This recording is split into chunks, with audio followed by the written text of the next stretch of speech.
And it's so exciting for me to be able to share what I've learned, and it's kind of I'm excavating it because they have like hid our own history from us. Like for example, in the 1920s and 30s in America, there was a phenomenon known as womanless weddings. Now, I've never heard of womanless weddings. And at one point in my life, until 2007, I read a book a week for 30 years. And when I got my first laptop, that was done.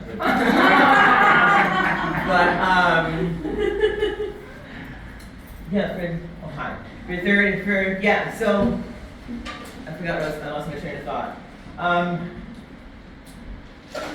Womenless weddings. Womenless weddings was a fundraising thing that started in the black church, surprisingly, because black Americans are so damn conservative, and the Republican Party could win if they weren't so fucking racist, and they would court these conservative black people that are just dying to be courted by them, but they don't, so they don't win. They're not gonna win. So the womanless weddings. There was something in the 20s and 30s also called the pansy craze. And the pansy craze, you remember those old 1930s movies when you see the old guy going, yeah. Well, that was during the pansy craze. And so, during the pansy craze in America was a thing called womanless weddings. And it was a stage show that was a wedding. And all the brides were trans women and high femmes.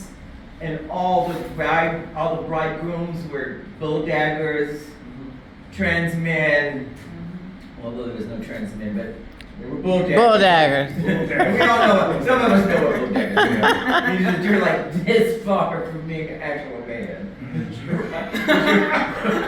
But you were AFAB. AFAB at birth. So, and it was like considered good, clean fun to go to a womanless wedding show.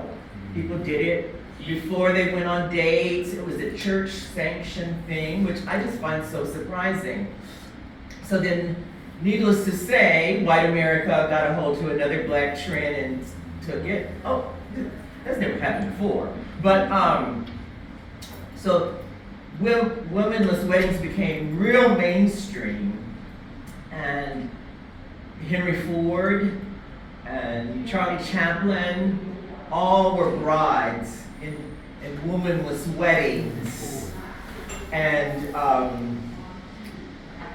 it's kind of when World War II started, womanless weddings disappeared, the pansy craze disappeared, and it was like buried in history. And America turned into this other thing. This kind of modern macho thing that we are today.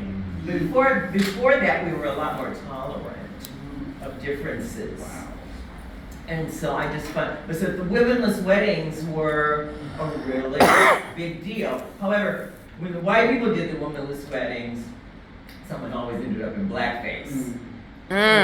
But this is America, spelled with 3 Ks, and we do the best we can.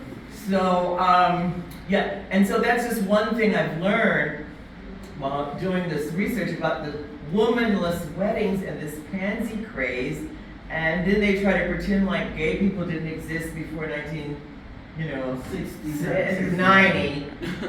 then trans people didn't exist until 2001. And then trans people started being hatched.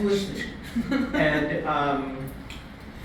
so that's why I'm sort of here to sort of set the record straight and share with you some of the surprising stuff that I've come across that just kind of blew my mind. And I guess we should sort of start with sort of Black history because it's February, you know, and everything. And I just wanted to start with sort of from the Black history part, sort of you just go down a list of Black inventions and then Black inventors and the things that African Americans have invented. But let me start by saying that the original Eiffel Tower, the one that, hello, Ben. Oh, good. The original Eiffel Tower that was built by Eiffel in France, that was the gift that was sent to America, that stands in New York Harbor, the light. Well, the original Statue of Liberty that Eiffel made was black, a black woman. And she was standing there in the harbor. I've got a picture of it somewhere here. She was standing in the harbor, and she was supposed to have broken chains at her feet.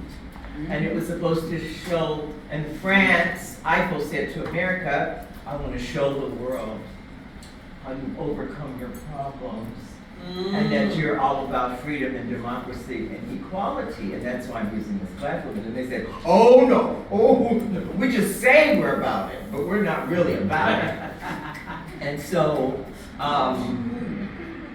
and just think of how the world would be different today if they had actually put that black woman as a Statue of Liberty.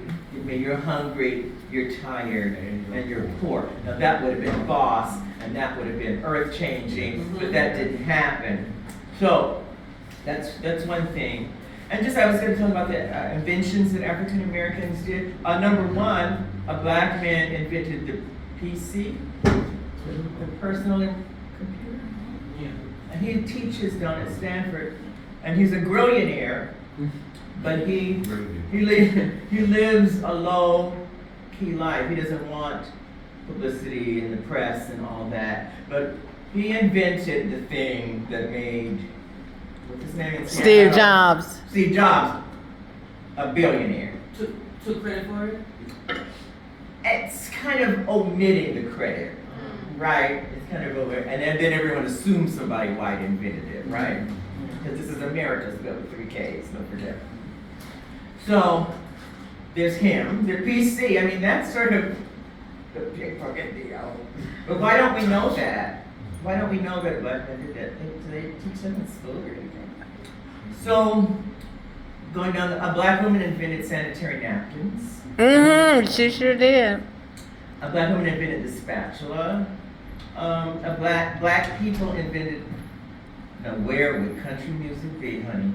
Without the banjo. Black people invented the banjo and the guitar and the violin. But you know, you think it happened in Italy somewhere, right. Yeah, but it didn't. Yeah, or France or something, because we're all Eurocentric and everything. Who do you think built the White House? Slaves. For free. Yeah. For free. But they didn't just build it. They chopped down the trees. They turned the trees into lumber. They milled the wood. They built the frame. There was an enslaved marble carver living on the grounds of where the White House. Then he carved the steps that people stand on 200 years later and take photographs that are still gleaming and shining. And when the White House burned down first they built it in 1789 or something, it burned down, and the same crew came back and rebuilt it with no plans from their memory. Black people made the nails, black people made the wood for the wood floors, the curtains, the tables, the toilets, everything was made right there on the spot. But why don't we know that?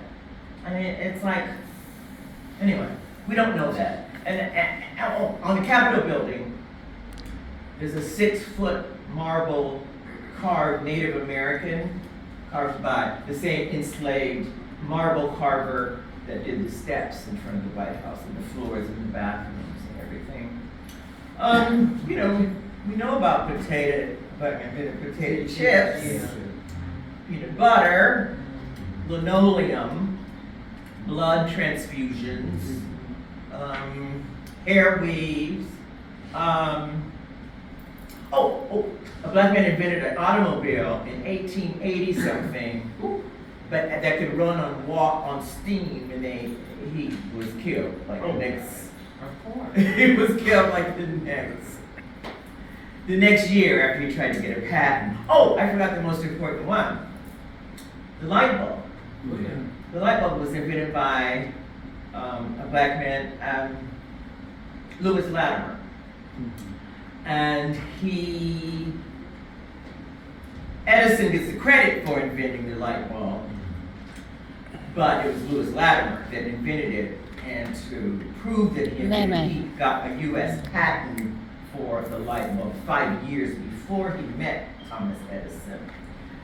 But he worked for Edison a little bit, and then it's like kind of a work product kind of thing, and that's what Edison did. Edison really didn't invent stuff. He just hired inventors, and he took the credit, which is kind of like the American way, right? Like the 1%. He had his name on the Edison, Thomas Edison, he had his name on the building. And anything that comes out of his building is his. That's right. Yeah. And it's just business. Yeah. It's nothing personal, it's just business. So, Lewis Latimer, he also probably invented, I know people are going to want to beat me up after school, but he probably, not only did he invent the light bulb, he probably invented the telephone too, because he did the patent drawing for Alexander Graham Bell, because he was a fierce surveyor, an architect, and a draftsman, and they knew that. Oh, Washington, D.C., the city. So they had hired a French urban planner to come to Washington, D.C. to plan out the nation's capital. And he left in a huff and took all of his stuff with him, all his architecture stuff and city planning. And Benjamin Banneker. Yes. Yeah. Benjamin Banneker said, "Oh, I know the plan." They said, "You know the plan?" He was a surveyor. He was a black man that was a surveyor. And he did the whole grid for Washington, D.C. Now, shouldn't we learn that in school? But that would be too much like the right thing. We got in trouble for asking a teacher what was our place in oh, y'all were just slaves and that was that. Yeah. That is the story they like to give us. And yes, we were enslaved in this country, but guess what? We didn't do it to ourselves. It was done to us. And, and what? It's our history. But if it's our history. Yeah. It's our history. It may be painful. It may be, let me finish, girl. It may be pleasant. It may be painful. But that's our history, and you can't take our history from us. Hey. And our history is fierce in this motherfucker. Period. Don't you think? Oh, I'm so glad I let motherfucker slip out.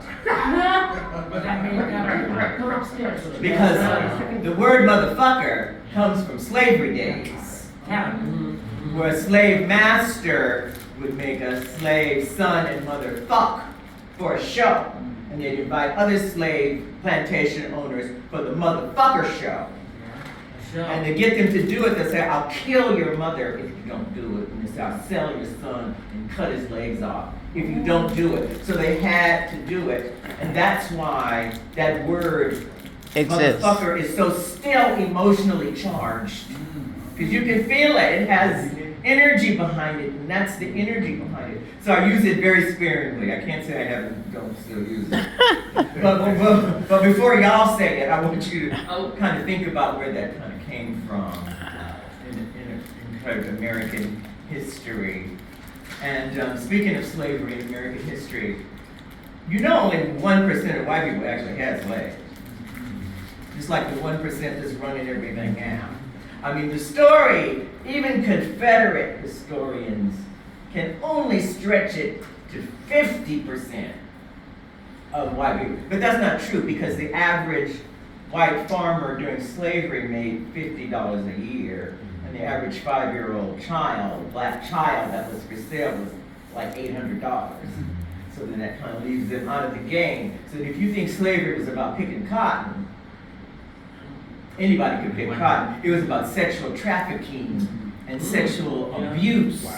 That's what slavery was about. That old 1% again. Jeffrey Epstein and them. That's who was doing all that stuff. Anybody could have picked cotton. They would have made the Indians pick cotton, but they had killed them already. So, that part. And so that sort of leads us to kind of where we're sort of going with sort of trans stuff. Yes. Andrea stuff. And so kind of trans history. And so I'm going to start with one trans woman. And, I just wanted to pass this around. I just figured this is really dirty of me, but I can't help it. I don't want to suffer alone anymore. And you can just pass this around. Thank you.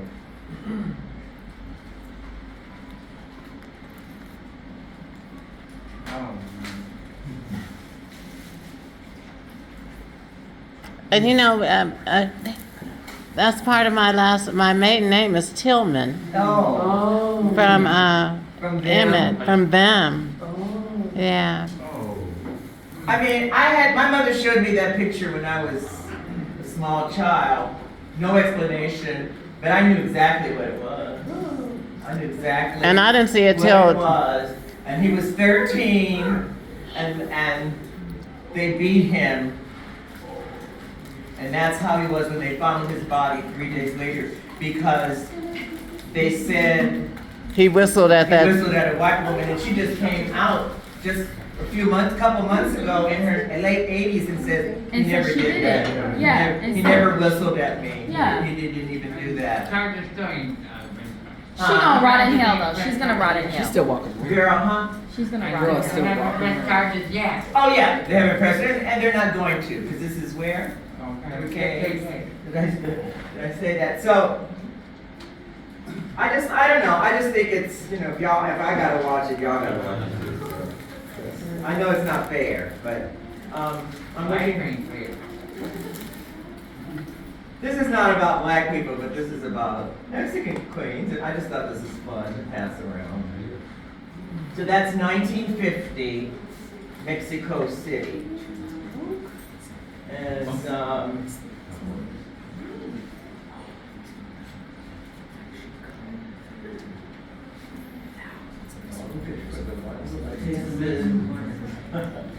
I gotta show this one.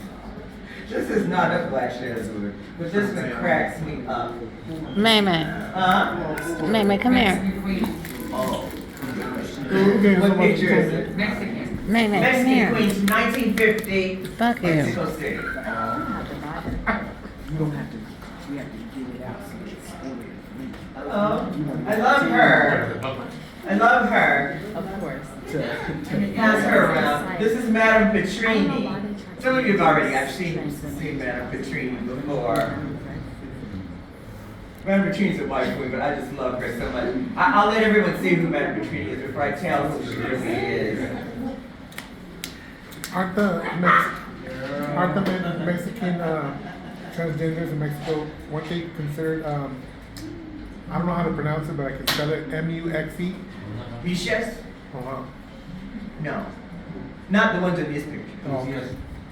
But those girls were there, but not in Mexico City. Oh, I'm sure they're in Mexico City too, but.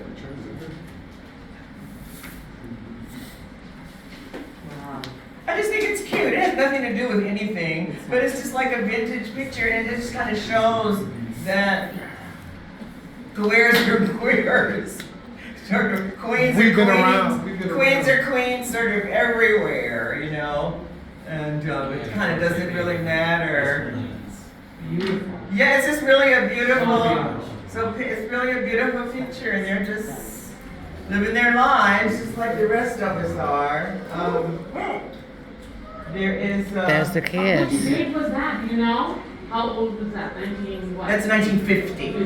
1950, Mexico City. This is 1950 Mexico City, Andrea. A head count for food orders. Can I really quick get a show of hands on how many people are vegetarian or vegan? Well, I have a special diet.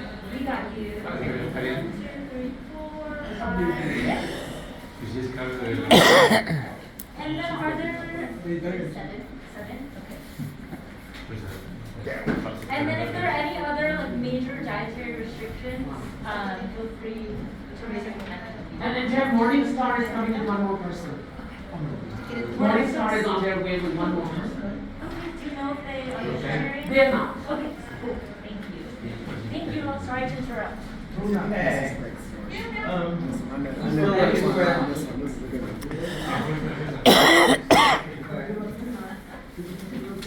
I know, I've seen Madam Petrini So before. here's this picture of the This is Madam Petrini. Statue of Liberty lady Oh, that was going to be the Statue of Liberty standing in New York Harbor. Now, wouldn't that have been fabulous?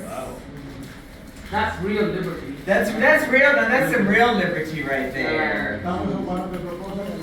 That was Eiffel's proposal, the original proposal. And they said, oh, no, we just say we were about equality, but we're not really about equality. We just say we are. And so that's why the Statue of Liberty is kind of manny looking. It kind of looks like Elvis. He was like, well, okay. This is A white woman, I'll give you that. So that's what it is. the Statue of Liberty was supposed to look like this originally. That part. Yeah. So, I'm looking for the picture of this. Oh, here. I'm looking for this. Oh, pictures that we should name trans people and people from early days.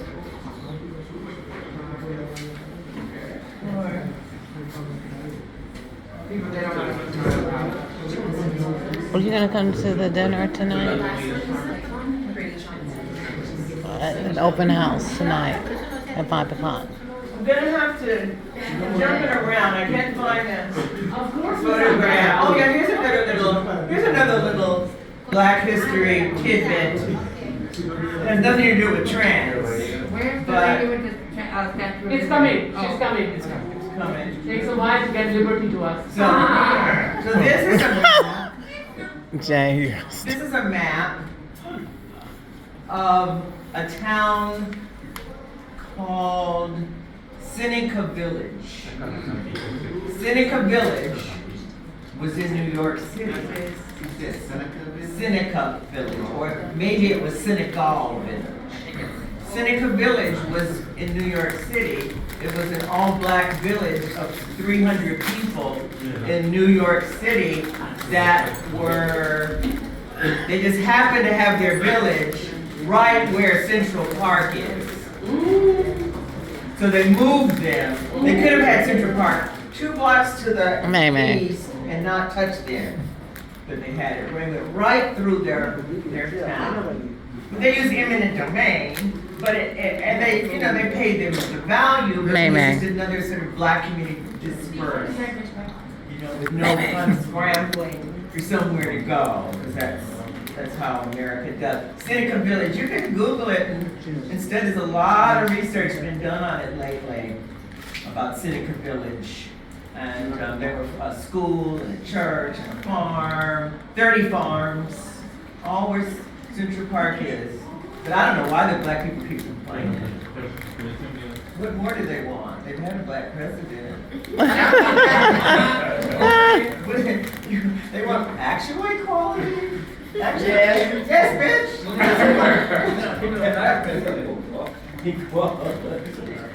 I can't find this. I'm just kind of showing you stuff that's kind of. Oh, I love her. I'm gonna get around to my history stuff, but Let's just sit up here and find this. Can we both sit up there? Yeah, I can fill up an hour. because you old guy. Bad for you. No, but I'm sickening guy. Well, I'm old and sicky too. So this is one of my favorite pictures. It's just, I'm getting ahead of myself, but I just ran across her. And her name is Sister Kate. Sister Kate This picture of Sister Kate is taken on San Quentin in 1925. Sister Kate, huh? Oh, yeah. So, Is that like in front of the military? no, those are prisoners. San Quentin. That's San Quentin. Oh my God. I know, isn't that Oh my incredible? God. What year? 1925. And there's another white sister. There's a white sister coming behind.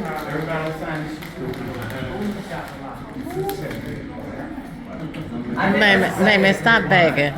That's how I want to know. I know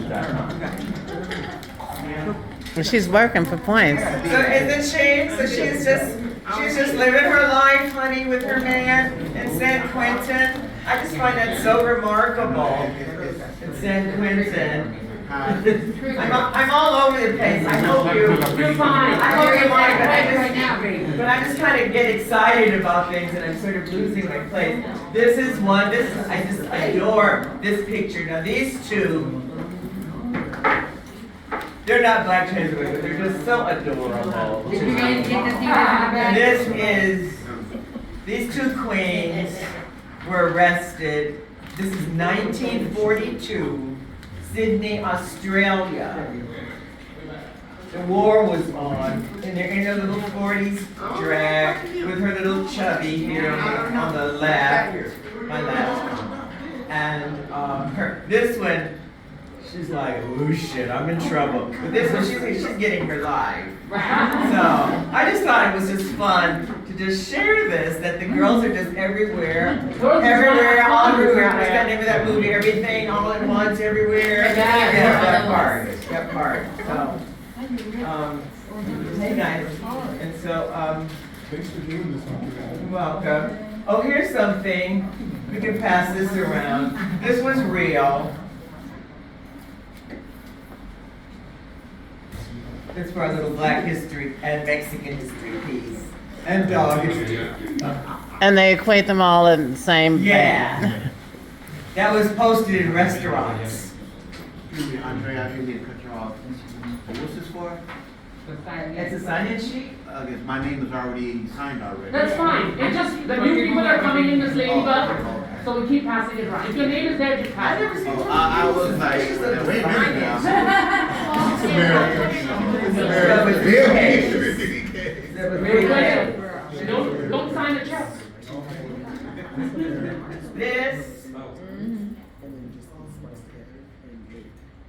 This is Mother George.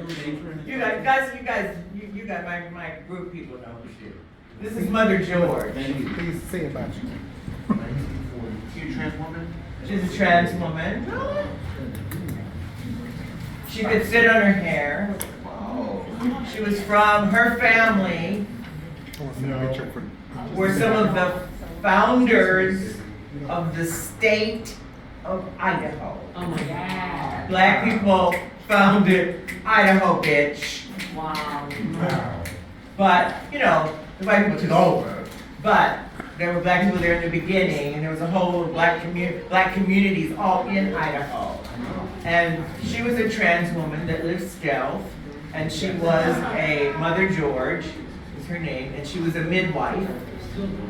And Mother George delivered over 1,000 babies in her life, and 500 of them were Mormon.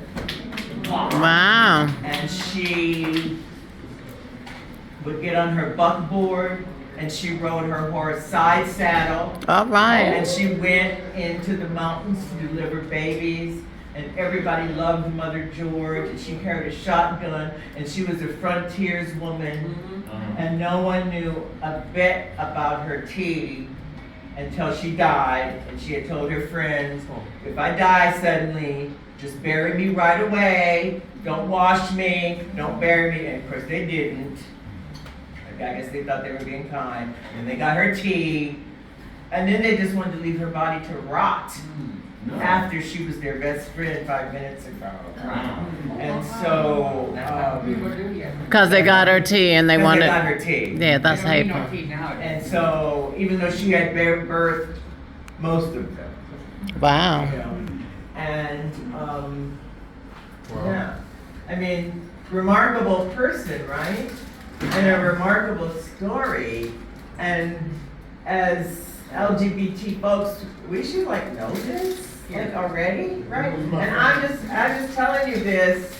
I'm just telling you this so that you younger kids can pick up the mantle and continue this work, because we need to know who we are, and we can't wait for them to tell us.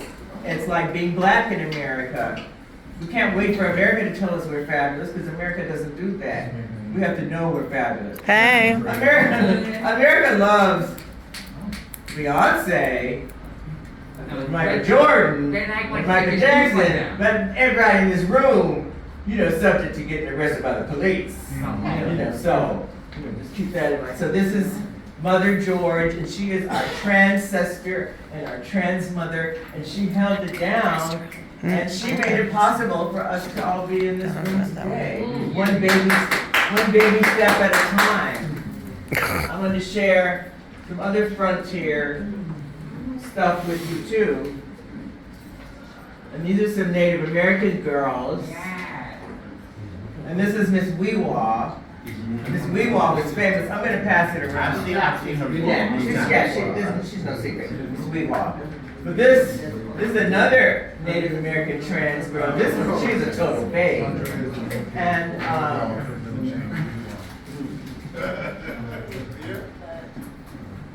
I'll take it this way. You want me to do this way? Yeah, because they kind of go together. So this is Weewaw. We don't know her name. Can we send it down this way and then it will? All right. I still haven't seen the. And so this other little Indian trans woman, she's a total babe. Can we see the San Quentin one? We didn't get it over here. The San Quentin one, we didn't get it over here The yet. San Quentin one? Where's the one with the San Quentin? Andrea, do you know what? Where's the one with the San Quentin? I don't know. Let me see. I know which one we're comfortable with. The girl in She got it. Thank you for turning opposite ways. I appreciate that. No, people, everybody's ADD. They're over there. Oh my goodness. No, Look it's at all their being train of thought passed. before it It's gets being to the passed next around, person. I guess. I know I do. They haven't You know got what over tribe here. they're from? No, Weewaw is Zuni, but the other girl, I don't know. She's right here. San Quentin is. Yeah. Right here, so we didn't get it I up. didn't get to see it up. I didn't get to see it either. Me neither. No, this is not Simon. You want to see it? Okay. What should we do? I think we should pass them this way and then go this way. That's right, I agree. Y'all want me to Vanna White it? This is also like a two-spirit person. Have you seen Mother George? This is Mother George. Two-spirit, too. Here. And she's not like feminine, but she's two-spirit according to. I want to see the San Quentin one. I mean, everything's okay. Yeah. You want to see it up? I think we can make like a Brady Bunch. Oh, yeah. You know what I'm saying? So excuse me, so we can have structure. When Andrea passes the pictures, they're going to start over there. They're going to go around the table. They're going to come over here and go back around the room towards Andrea. To reach baby at the end. Hi, baby. That's right, baby here. Okay, Miss Andrea. Okay, so this person is called Chevalier. Here, Huh? here. Chevalier Dion. Oh! This is Chevalier Dion. I see This what is- you're up for. I see it. Chevalier Dion. We'll pass it around. Chevalier Dion was a trans woman during the French Revolution. Come on. And she was the second best swords person in France. I'm the first.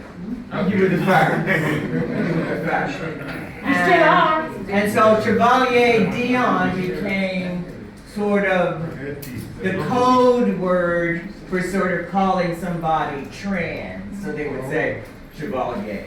And then give the Chevalier look. girl. So she was a Chevalier girl. And the only person in France that she did not win in a sword fighting duel was a handsome black Frenchman who was, She can't even say. I hope so. I hope She so. had his soul. I have it.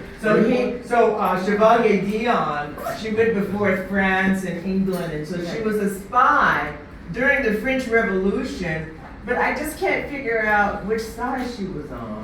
And I keep searching and and they never really say, so maybe she was like a double agent or she was on everybody's side. Maybe she was gender non-conforming. Yeah, She's like the most. she was political. She's definitely not a Trump. Chevalier Dion, the French Revolution, 1789. She was making the most out of it. Yeah, she was making the most out of it. We saw that already. I want to see San Quentin. Well, I mean, you said child, so. Yeah, Yeah, I mean, Chevalier means knight. Oh yeah, he was a composer and a swordsman. That's the one that made the movie about? Yeah. Same. Oh, I thought that's when she had swords. That is when she had swords like this. Oh! That's her. Smallworld.com. She had- She got a movie over there. Yeah, she had sword fights with him. Oh, for real? That's exactly Well, she right. rivals with having him then. That's the sword fight. Well, he was young and fine, but you know the girls do be working. So here's someone I really, really have come to love, and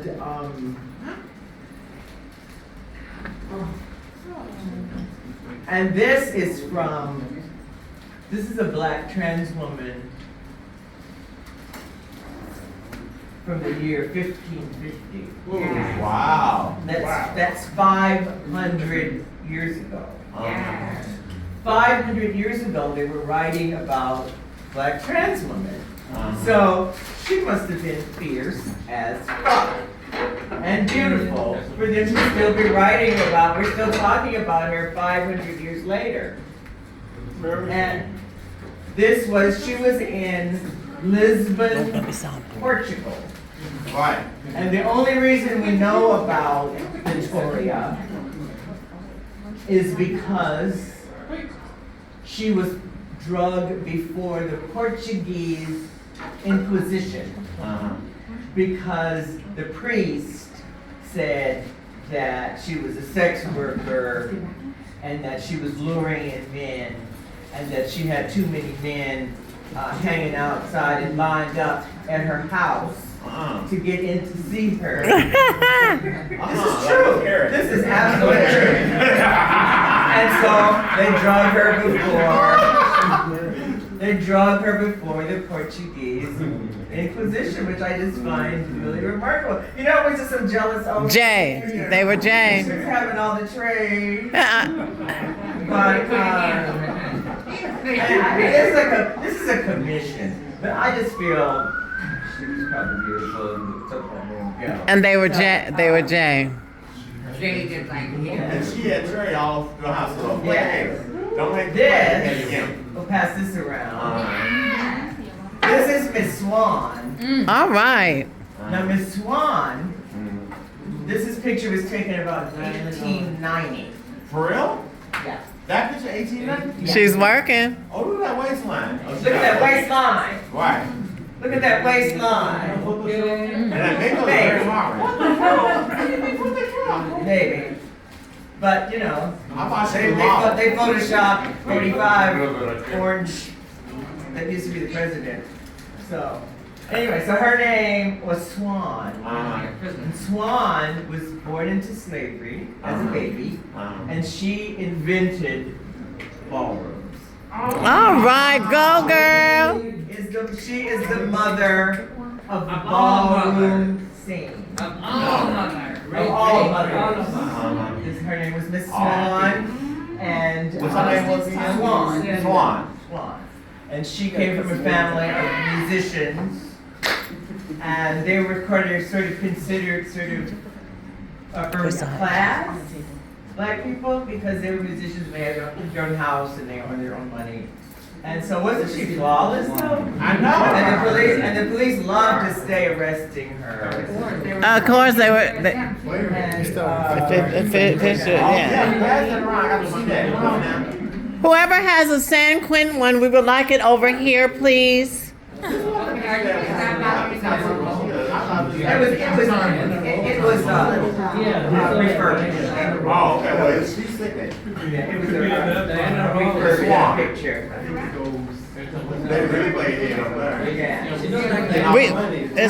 We got it already. We got it already. They haven't seen it back here. We just want to see the San Quentin I one. never did tell you who this person was. Where's the picture one? I never did tell you who this person was. Did I pass?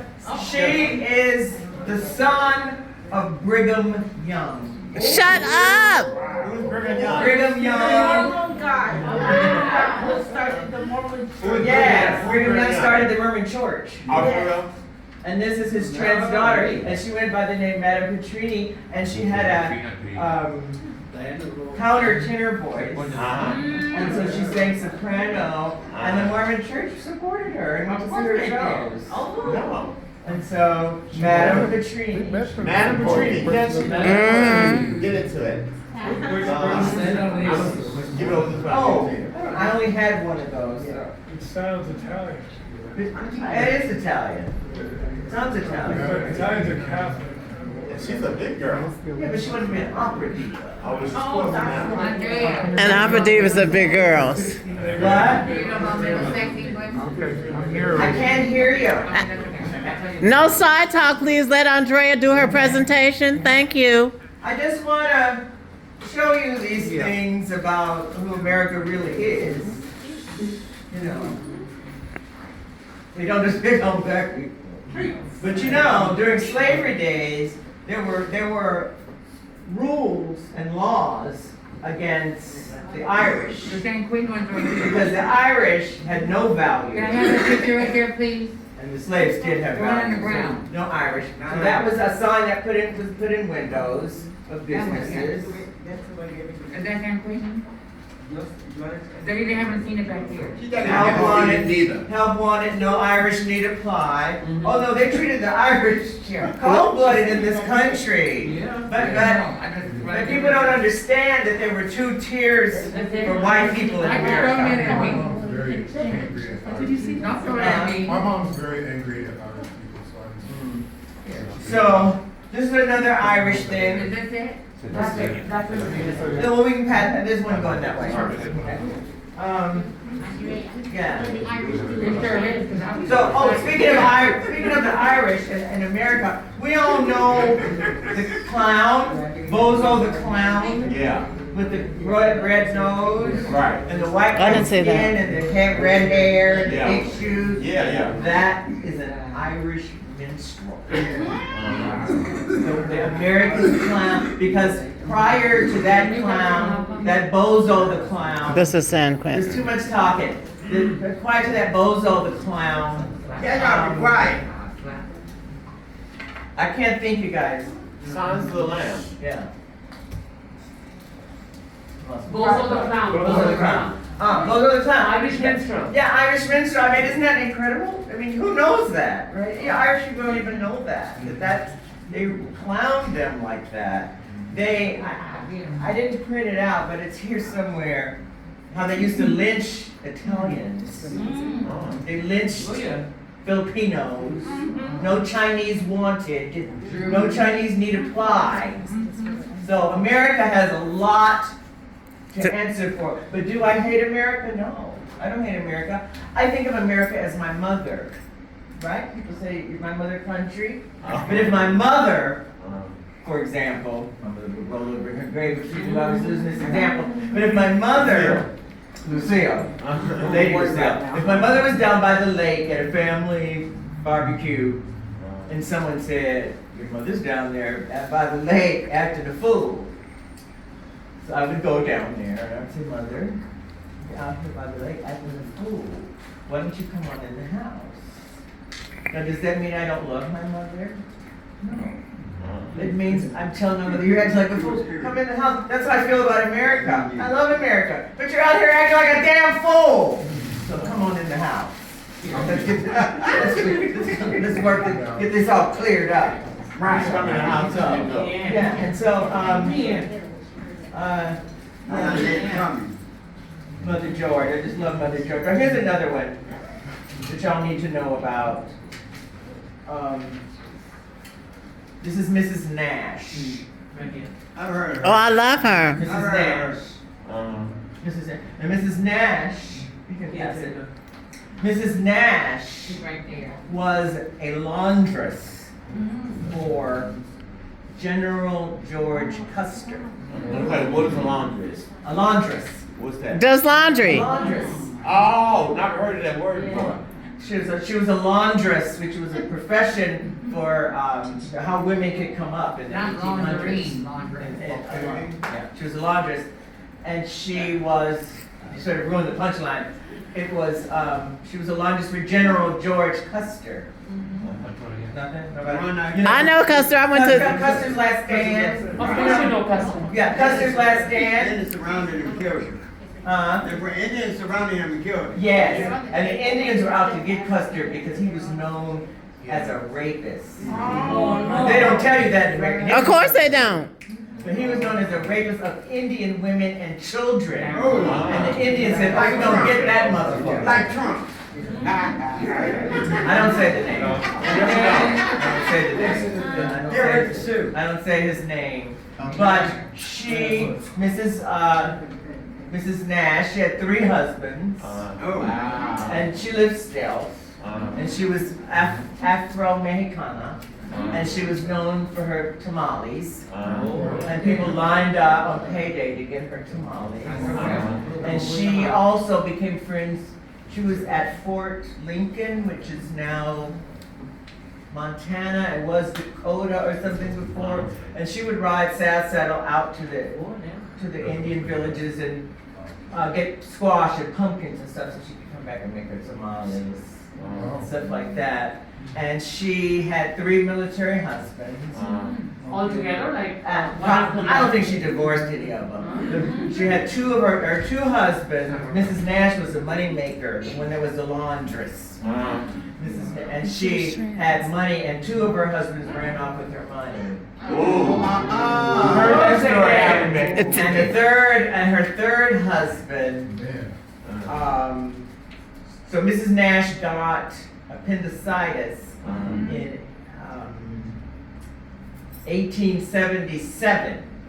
Her husband was out doing military maneuvers with other army guys, whatever they do out there, and she died. She died. And she was buried by the time he got back, but they got her tea. Again, she said, "Please just bury me. Right. Don't wash me. Don't change my clothes. Please just bury me."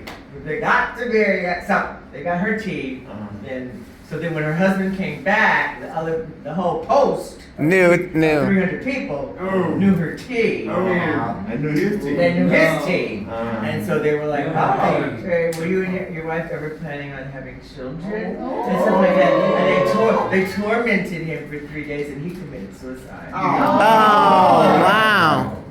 And so I didn't know they went out like that back in the day. Yeah. That's They very lost complicated. it right now. Going on right now. let me see that one of those, the one the Which guy. husband is this? Is he the one who committed suicide? No, this is our trans guy. Oh! Isn't he cute? Oh, that's trans man? Yeah, this is a trans man. His name was Bert something. Oh, we would have him. Yeah, we would have all had him. And so, We would all have. he was he's a trans man. So back in the Old West, what I found is that there were This black is Mrs. trans Nash. men and white trans men who were all over the Old West reinventing themselves. And Bert right there, he was a lady killer, they called him in the newspaper. And he was a horse thief. And he had left a whole trail of broken heart of women behind him. And there was another a white trans man whose name is, I don't have a picture of him, but he ended up, he was in a men's prison for 5 months. A white trans before his cellie ratted him out. The cellie ratted him out, but no one else knew. So he was bad. He was a badass. You can use the word motherfucker in here. He was a badass motherfucker. A men's prison for 5 months. That's pretty badass. So Somebody was changing again. yes, and so yeah, so he was cute, and so Bert.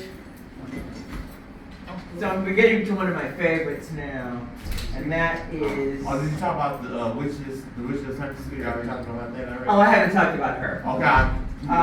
You mean, and then the Witch of New Orleans. yes, her. Right. Pleasant, Mary Pleasant. Right, you supposed to write a book. She wrote a book Yes. about that. And so this is another trans woman who I just, I talked about this is Mary Jones. I think I forgot her. She's the one, Mary Jones is the one who started this whole process for me and this whole excavating of Black trans women in history. And Mary Jones, this is from 18. That's what they called her. That's what they called That's her. what they called her. This is from 1836. Oh, wow. And this is the first recorded transgender person in American history. And her name was Mary Jones. And So that's 188 years ago. yes, almost 200 years. Almost 200 years ago. And so, but look at you, Frown. Look at that outfit. That is the height of quality and fashion.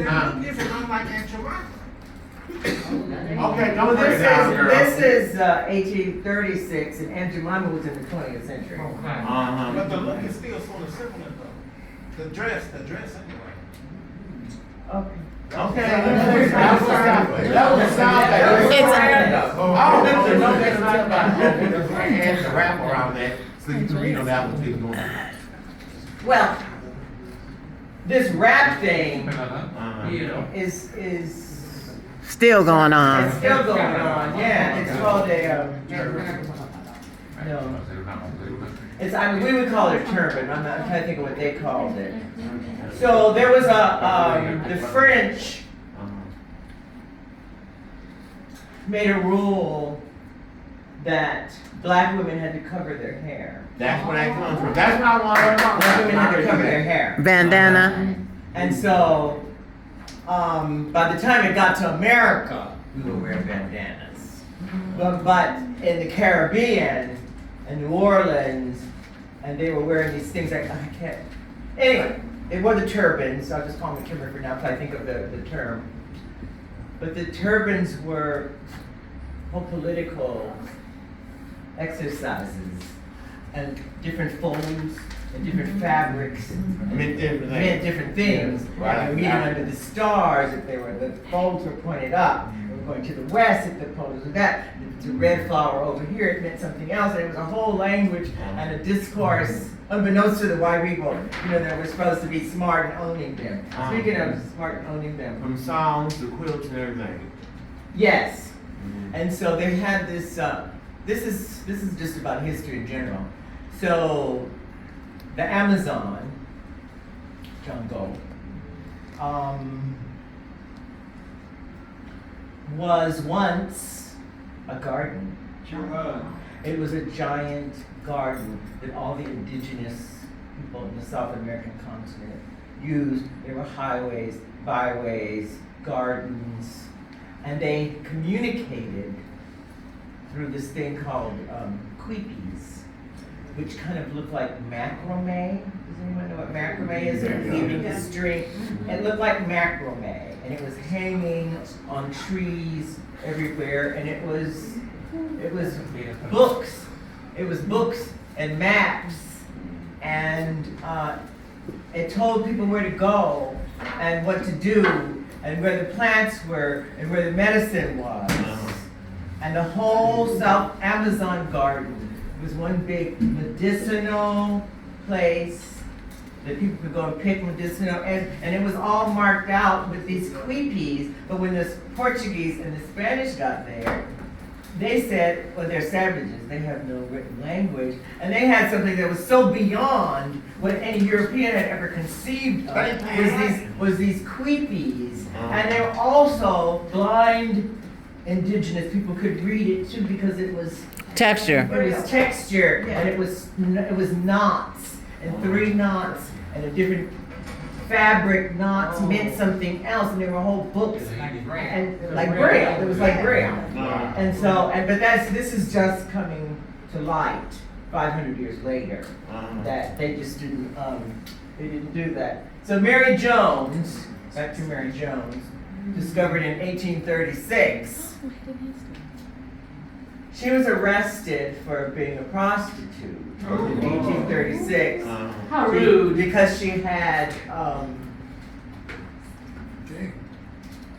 20, she says she had 20, the police says she had 5 wallets, brand new wallets, each with $99 exactly in it.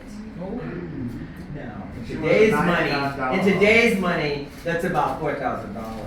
Each wallet had about $4,000 in it. But the police only turned in 5. Kept, and they called her, but she was doing, hey girl, she was doing more than selling head or pussy, because the going rate for cisgender pussy was $1. So at $99, she was doing something. A favor. She was doing something else, and I think she was doing voodoo. She was originally from New Orleans. And I think she was doing voodoo. And there's nothing rich white people love more than voodoo, so they can work something evil on their friends. I used to go to a voodoo place in Paris. A French girlfriend of mine, she was trying to work something evil on her friends, and all them people were in there trying to work something evil on their business partner. I was like, look at these people. And the black Haitian voodoo lady, she was like, She gave me the, yes, they are up in here doing that. And so, Mary Jones, and so. And they made a movie about her as well. Yeah, they could redo it. Yeah. I would really love to see a movie about her life, but you know who would be a fabulous actress to play her would be Angelica Ross. Oh, yeah. She'd be so, Angelica Ross. yeah, she'd be so fabulous to play her in a movie because Angelica Ross. She was in Pose. you don't have to get your pencil and paper. Oh, now I know you're talking No, about. I'm like Auntie May. You gotta get pencil and paper. Brand new girl. So, Brand new. Miss Andrea, why don't you write them and suggest that? suggest who write That that. she plays the part for her movie. Hollywood is interested in making a movie about Angelica Ross. Well, who? I'll write them. Who did the movie that you're talking about? Hollywood ain't interested in doing a movie. I said they should do a movie. Oh, okay. And they did do a little. They did something. They did do a little inexpensive version. Yeah, of her life. But I think they could do it better. Not a black movie on Hallmark. They're all light skinned. They're all everybody dark brown. So Mary Come here, Jones, she got me excited. And I told a friend, I was like, oh my God, I found this. It's gonna be difficult. From Oh, go on then. I don't 1836, and care. my friend Alonzo said, I bet there's more of them out there. And I was like, no, there's not. There was, but you have to dig. And the word trans didn't exist. Right. So That's you the have to recent go. So you have to go female impersonator. She-male. You have to go she-male, feminine, homosexual. He, she. Yeah, he, she. You have to kind of look under a lot of things. Oh, I wish I had this one thing to show you. So this is. I'm all over the place, but I hope you guys are with me.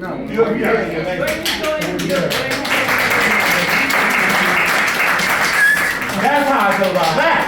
And so I just wanted to pass these around about, this says, work no Filipinos or we'll destroy your crop.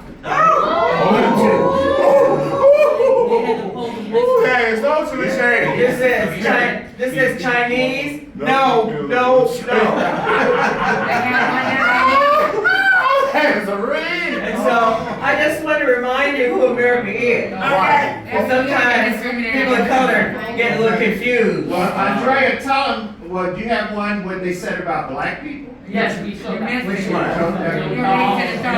No dogs, no Yeah, show me. Rewind the tape. And so, it's around there and around here somewhere. No, somebody kept it. Oh, this one. No Philippines. No blacks, no dogs, and no Oh, here's the San Quentin picture. Was Yeah, we got it. You got it. That's Miss Sister Kate. And Sister Kate was a prisoner in San Quentin in 1925.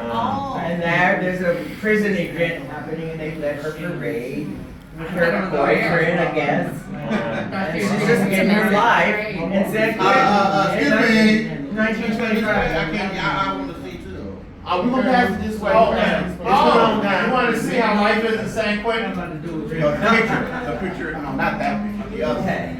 Hey, I hope that's not gonna go to the loo. Just keep doing it, Andrea. It's been going. No, don't stop it. It's still going. I think so. Okay. Which one?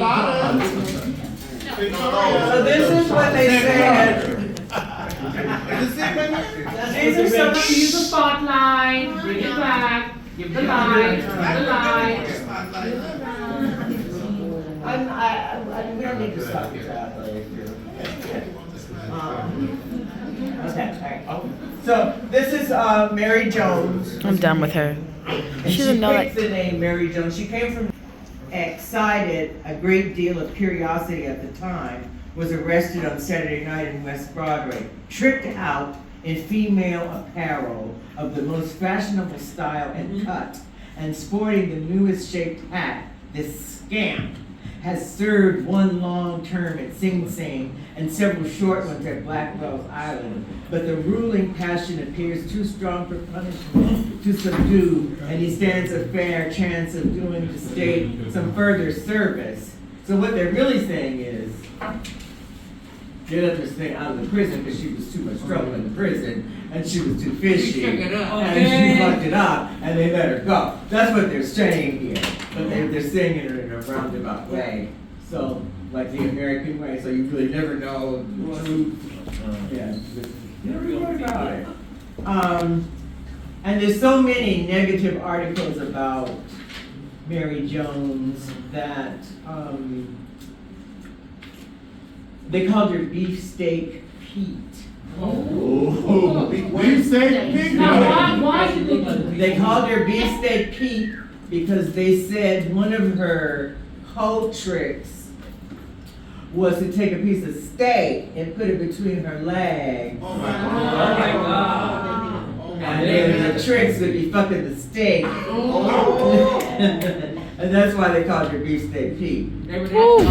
Ladybug does that. No, I don't. Ladybug Put my name in there. Ladybug uses hamburger. Oh my God. He's vegetarian. Yes, I am. I'm done. I'm on a special diet. I'm gonna keep on. Don't be putting my name in there. Oh. Wait, but you have to think about that. A piece of meat between your legs. Yeah, to the side, yeah. What about Derek, you know? This is a Japanese trans woman from the 60s. Isn't she the boss? Isn't she adorable? Like 80 points off fish anyway. That's Even the boys are this is I first saw her when I was a child at home, living with my parents. And there was a late night movie, and it was a spy Japanese movie, and she was in it. And at the end of the movie, I thought she was a girl this whole time. And at the end of the movie, she jumps out of the plane and snatches her wig off, and I'm still gagging as a 10-year-old on the floor in my bedroom.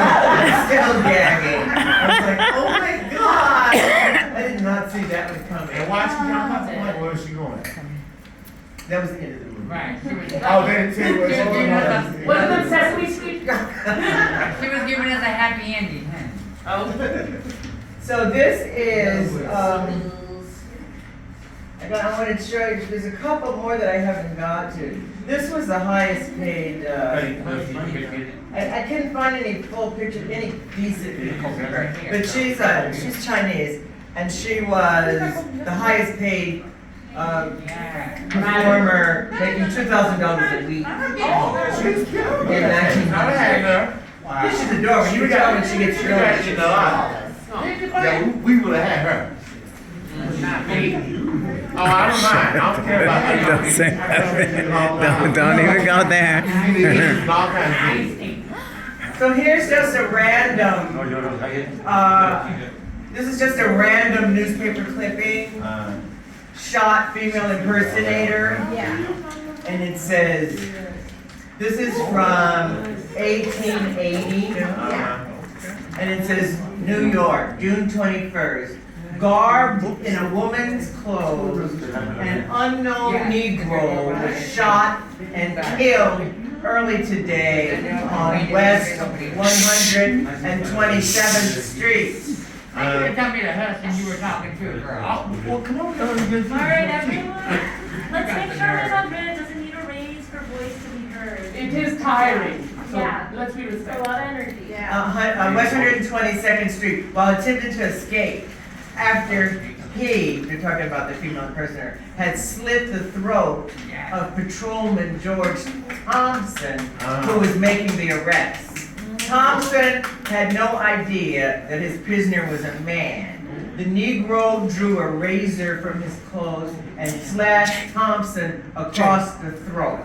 The Negro fled, and Thompson, struggling to his feet, fired 3 shots into the Negro's brain. Thompson's injury was not serious. So the police that she supposedly slashed his throat, it was just a little nick. She was favoring him. So he shot, she probably had just had sex with him too, but you know how, you know how Self-defense. self-defense, I was afraid for my life. So this is something that it was a little bit before my time. Miss McDonald. And if you were a trans woman in Honolulu in the 60s and the early 70s, you had to wear this badge. And it was just about this size. It was like Hotel Street. a Hotel Street.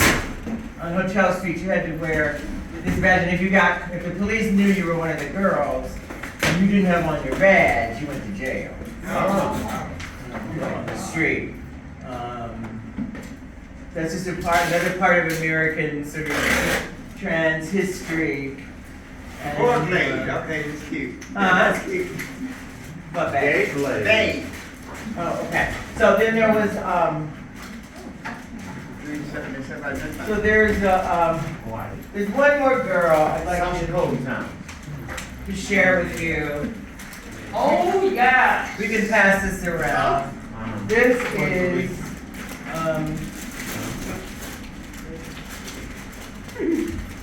her. This is Mother George. No, I'm sorry. This is Sweet Evening Breeze. Sweet Evening Breeze was a trans woman that was born in 1890, and she was raised in a hospital. Like her parents died, the way the story goes. Her parents died when she was a baby, and uncle took her in.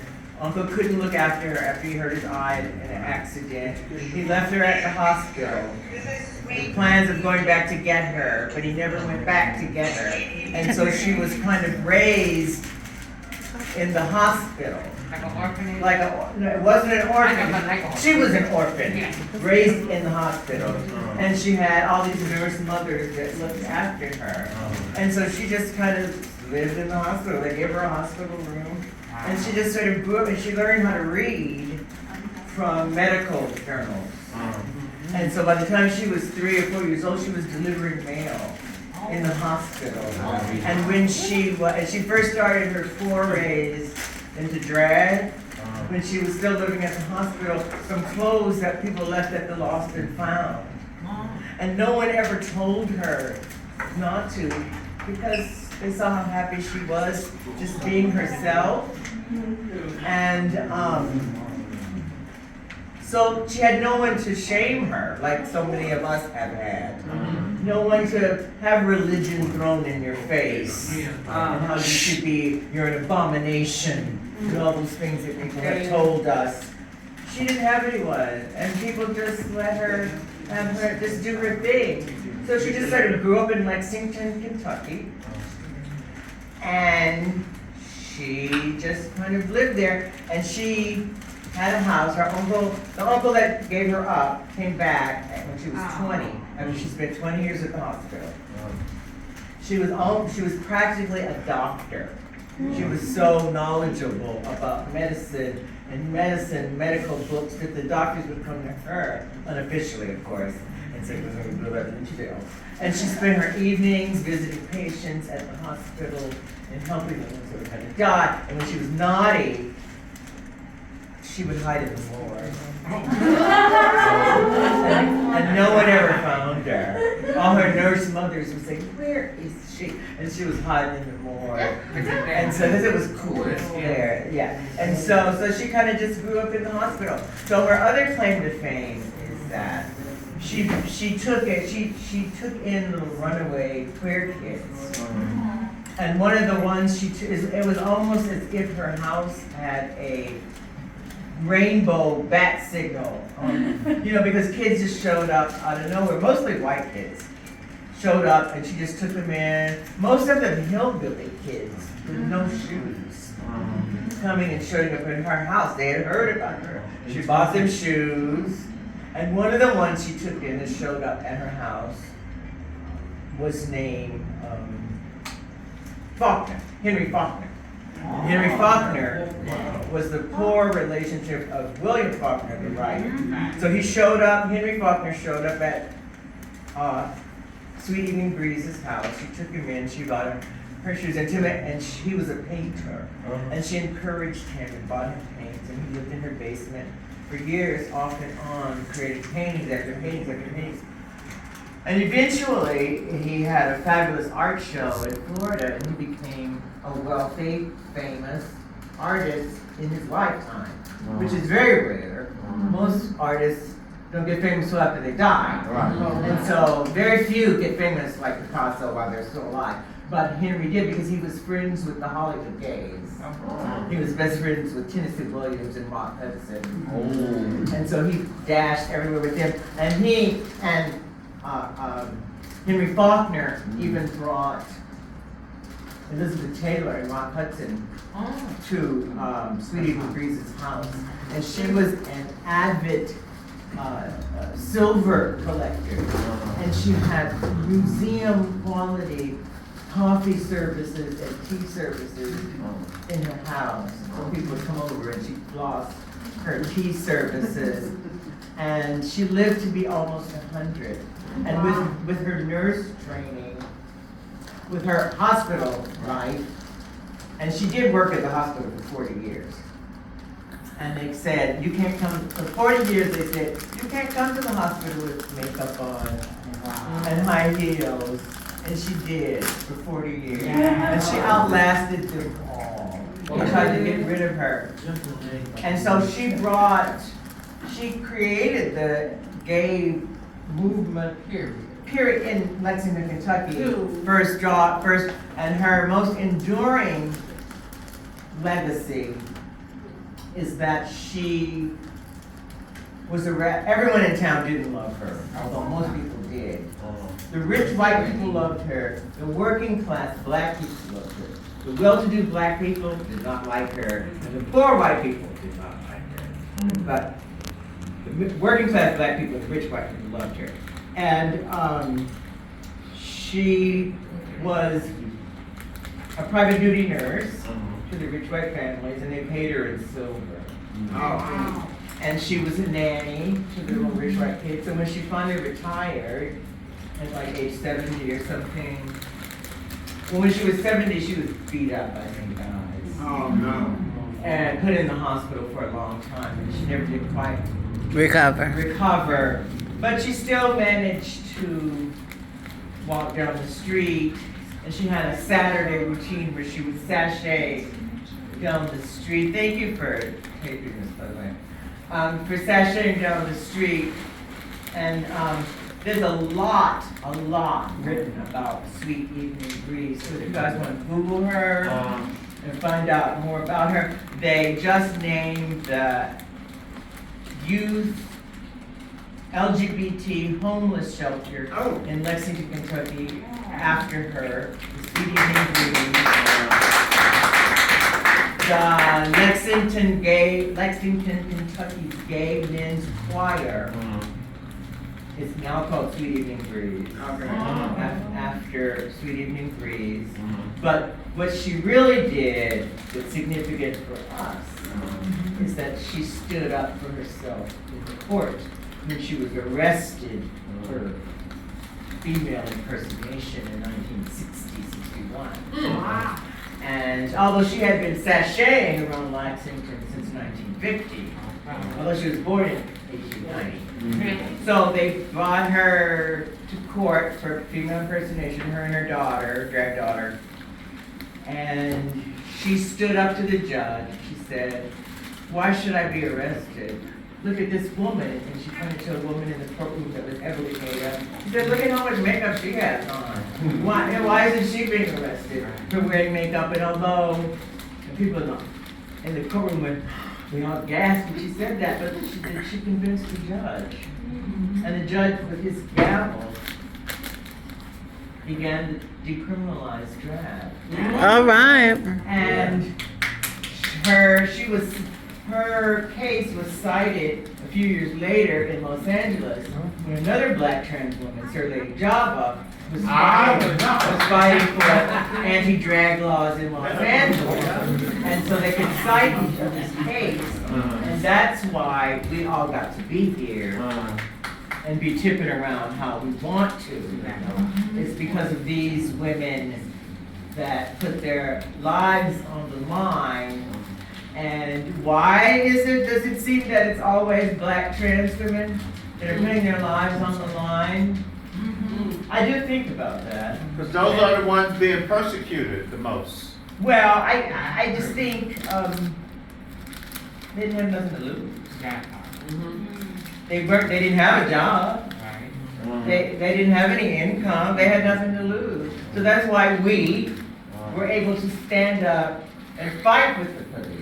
Because as I've said before in other things, I spent my teenage years running from the police in 5-inch heels. Hopping the back of fences with pit bulls and stuff, trying to get away from the police. Ms. Cooper. Andrea, thank you so much for this, very lively and educational presentation. But I want to ask you something. I would love for you to put in some research and find out how many other black effeminate women like us back in the day died. How many were actually killed? Because for every one that's impossible to determine because they didn't list them. They didn't have no statistics for trans women. They didn't even recognize even in the AIDS epidemic, they didn't recognize trans women until the 90s. Until the 90s. Yeah, thousands of trans women died and were labeled gay men. Exactly. And so that's why it belonged us. And I said the other day, girlfriends of mine back in the beginning that caught HIV were told to go home and put on men's clothes. Yeah. And we won't treat you. Oh, these are trans women that are fully transitioned. I heard about this one. And they made them go back home and put on boys' clothes so that they could get medical care. That is so fucked up. Yeah. And that happened a lot, and the medical people had the power back then. And it was such a scary time when your friends were just dropping and you saw someone Wednesday and they were dead on Saturday. No. That it's pretty traumatic. It kind of reminds me of what must have happened to the Hawaiians. Yeah. Because when Captain Cook arrived in Hawaii, there were, it's debatable how many people there were, but some people say as low as 400,000 Hawaiians. Some people say as high as 4 million Hawaiians, but at any rate, after Captain Cook arrived in the Hawaiian Islands, in 50 years, 90% of Hawaiians were dead. Damn, wow. And so it must be something like that where people are just dropping dead in front of you. Because that's how the AIDS epidemic was. For us, those of us that survived it, you know, it's like people were just gone. I'm getting off topic a little bit, Yeah, but it's all sort of gets, I was gonna ask you, we were called transsexual, we're not called transgender, right? I think transsexuals. I think we call each other transsexuals. Well, the reality is trans women Yeah. called each other drag queens. Okay. We called each other drag queens Okay. until maybe the 70s, 80s. Now when you say drag queens, you think of RuPaul's Drag Race, Yeah. and it's gay men. Yeah. But drag was a domain of trans women. Trans women invented drag. So that they could get their life. Can we, before we ask questions, can we please let Andrea finish her presentation? And then if she wants to do Q&A and you have questions you want to ask them after she's through. It's rude to interrupt. Please let her finish. Thank you. Thank you. So I just wanted to, so these pictures of Sweet Evening Breeze, I just think are just so interesting. And she is an icon. And we're so lucky to have Sweet Evening Breeze, and we're so lucky to have Mary Jones, because we can pinpoint an exact time in history where a black trans woman changed things for the better for all of us, because that's just what we do. And, you know, and it's time for us to sort of, I think we need to try to regain our place as trans people in the world, because before World War II, before the 50s, trans women were okay. In America. Now you had to stay in the realm of hairdresser, interior designer, or stage performer. But no one really bothered you in the black community, I would say. You were like, oh, that's just this thing, you know, she's a hairdresser. But what happened was, when the civil rights movement started in the 1950s, is when black people rejected trans women. Yes. Yep. And we became persona non grata. And they wanted to kill us after that. Before we had been, as a matter of fact, Sweet Evening Breeze, whose picture's going around now, she was involved with the University of Kentucky football team. Okay. She did the womanless weddings as a fundraiser for the University of Kentucky football team for 30 years. And the coach, Bear Grylls, you guys know his name, right? Bear Grylls. Yeah, if you know football, I don't know football. Yeah. But he was the a coach, I think. he was the winningest coach in college history, and he walked Sweet Evening Breeze down the aisle for the womenless weddings. And so she was really an integral part of that community. And so she, towards the end of her life, she lived in a rest home, and she had helped so many people in her life. She died alone. No, she didn't. She died in a room full of people. All the people she had looked after, now, many trans women did. But then we all will ultimately, anyway. But, yeah, many trans women did die alone, but she didn't. She was beloved, which really surprises me, how this small southern Kentucky town just let her get her life and just let her do her thing. You know, there were Ku Klux Klan in the town and redneck sheriffs, and they were the problem. And that's what a lot of people said. In the articles written about her is that she had to cheat on everybody. So she was probably blackmailing them and getting paid in silver. which I love her for that. And so let's see, where should we? I just want to talk about one more trans woman, and that is, she's not from the past. Well, she is from the past, but her name was Ajita Wilson, the actress. And I was hoping we'd get in with putting on a little tribute, so we're gonna end now, okay? Is she an actress in these times or years ago? Well, she died in the 80s, Oh. so that's these times. Yeah. Right. She's the one from what? Yes. Yeah. So she did movies in Italy. Girl, you done had enough.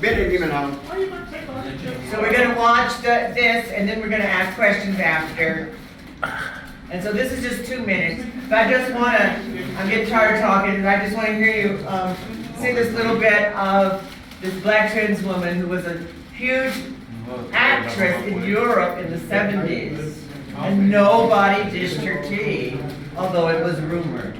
And when she was discovered, it was discovered when she died, and the producer that had worked with her the most said, "What did you think? What do you say about her being a trans?"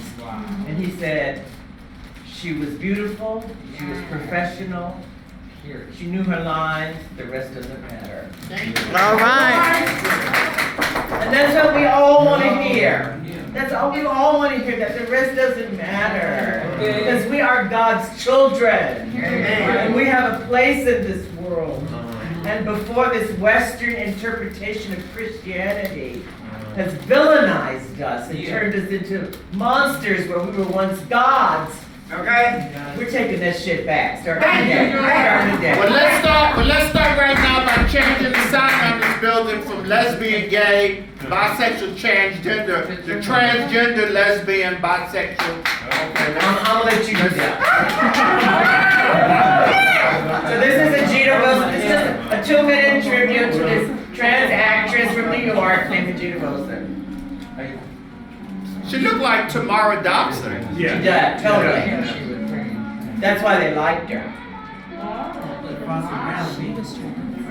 She's beautiful. She's flawless though. But look at that back. She giving you Cleopatra Jones. Yes.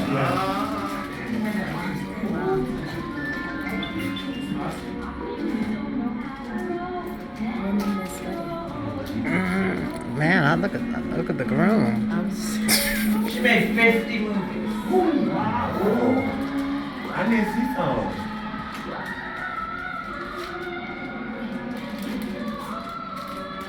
Cleopatra Jones. Coffee. Miss Pam, great.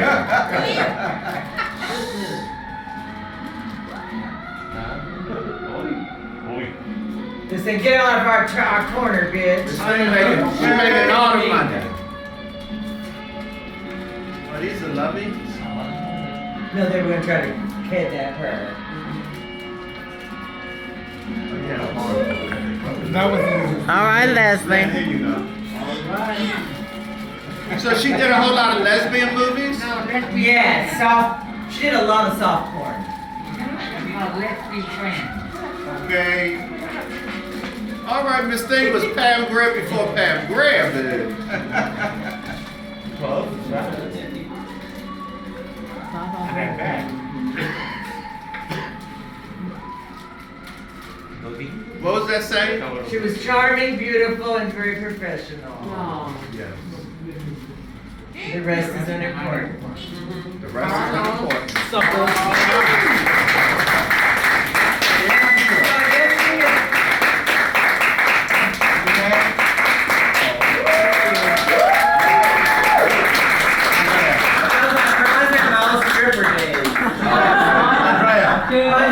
Stripper days when I used to say.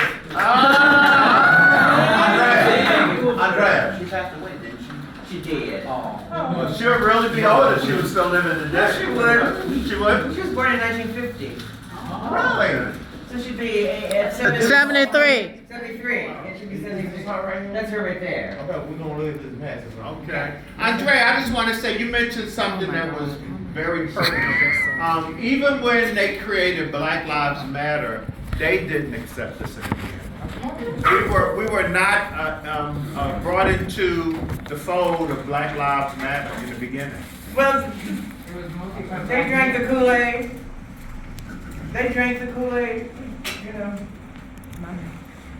So we would like to thank Andrea for presenting us with this history during Black History Month.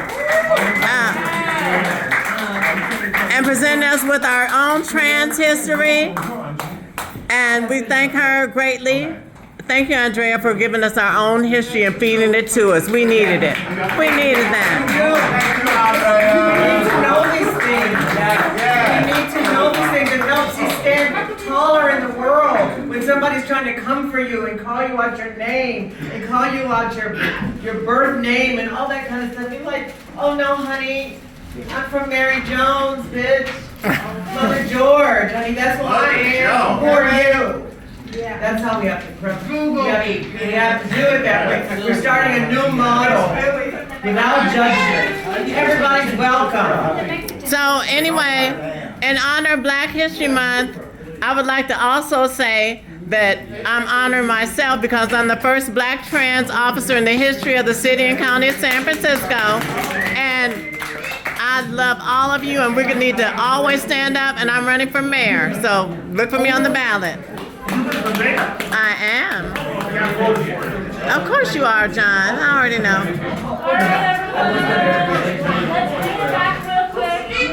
Any other questions? Where's the food? I'm done. Jade, what? Everyone, can we bring you back for a second, please? Shh. I wanted to ask Ms. Andrea if there's anywhere we can keep updated with her work as she publishes her book. Well, that's a good question. I'm not on social media, but I will be soon. So that's all I can say. So food is I'm outside. gonna get pimped by Mark Zuckerberg. So food is outside. That was beautiful. Food is outside. Let's hear that. Mark Zuckerberg. All right, everyone. Oh, she has a question. Young lady? So, I heard a documentary years ago, and they said there was a trans woman also acting in the movies of James Bond. Yeah, two. The Tula. Two of them. Two. I don't know about the other one, but I'm not surprised. Yeah. The two of them. Like 3 of the movies with James Bond, the original. But then there was No rush. Can we calm down, please? You're talking. did you know about the redhead girl that was in the movie with Bob Hope? The young lady? Candy, darling? Not Candy Darling. I met Candy and no, Can you? the redhead. She worked at Pinocchio. She wrote a autobiography. Big white girl. Can you?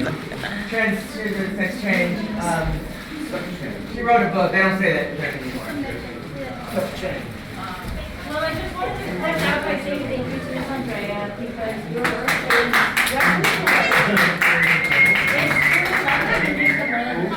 It really is. And we're so lucky that we got to experience it. Yeah. If anyone wants to go to Trans Resilience, it's at open house at 5:30 p.m. today. Dinner will be served. That's at 75 Laguna Street, just 1 block away. And then Trans Life is next Wednesday in this room. Okay, thank you all. And Sarah will have to go outside. Oh,